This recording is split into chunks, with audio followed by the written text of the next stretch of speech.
What's going on, guys? It's mangobanana and this is Lowkey OP, where I bring you beastly class setups and more that you might not expect or perhaps you're not aware of in Black Ops 3.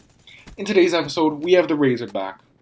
Now the class setup will be on screen, and feel free to pause the video if you want to look at it longer. The gameplay in the background is my first nuclear, and it was using this class setup, so let's get right into it. The Razorback was one of the best guns off launch, along with the M87. But of course it got nerfed, and after that point it never really shined much. However, recently I've been playing around with it, and it's been doing very well for me. So that's why I want to share this class setup with you. So starting off, I'm using 3 attachments on the Razorback, so you're going to have to use the primary gunfighter wildcard. And the 3 attachments I'm using are extended mag, stock, and suppressor. Now I like to use extended mag because I like to have a lot of ammo in my clip in case I run into multiple enemies. That way I don't get caught in the middle of a reload.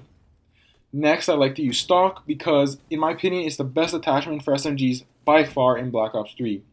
It greatly increases your strafing speed, and if you can learn to properly strafe left and right in gunfights, it will be very difficult for your enemies to aim at you, and it'll help you to win a lot more gunfights.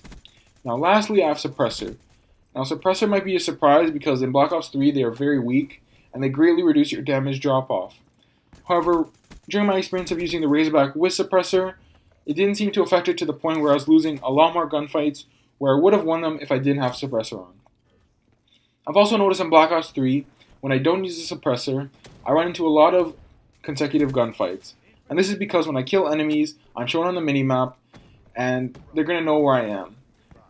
And this causes me to die a lot more because the health regen in Black Ops 3 is very slow, so I'm still very weak from previous gunfights.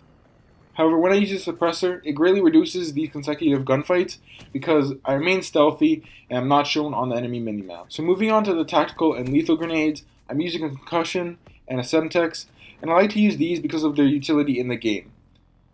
For instance, you can stun check a room with concussion, or you can throw a semtex on objectives like a domination flag or a safeguard robot, and you can get some easy kills, or you can even weaken enemies and then finish them off with your gun. So for perk 1, I'm using Flak Jacket because the grenades in this game are very powerful. And if you don't use Flak Jacket, you're going to die quite often to them, and you're not going to stay alive as long.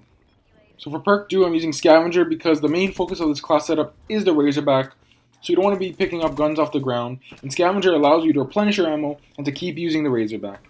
Additionally, Scavenger also replenishes your tactical and lethal grenades, and this is a nice bonus so that you don't have to use a second concussion grenade, and this saves a pick 10 point.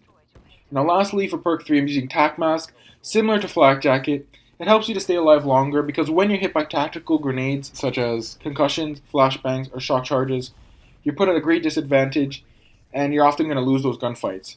However, with Tac Mask, it helps to reduce that disadvantage and potentially win more gunfights and stay alive longer.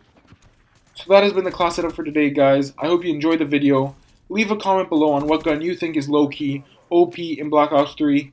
Remember to like, favorite, subscribe, and until next time, stay fruity, be smoothie.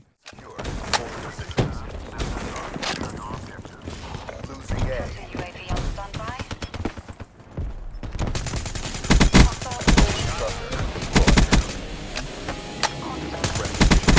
standby.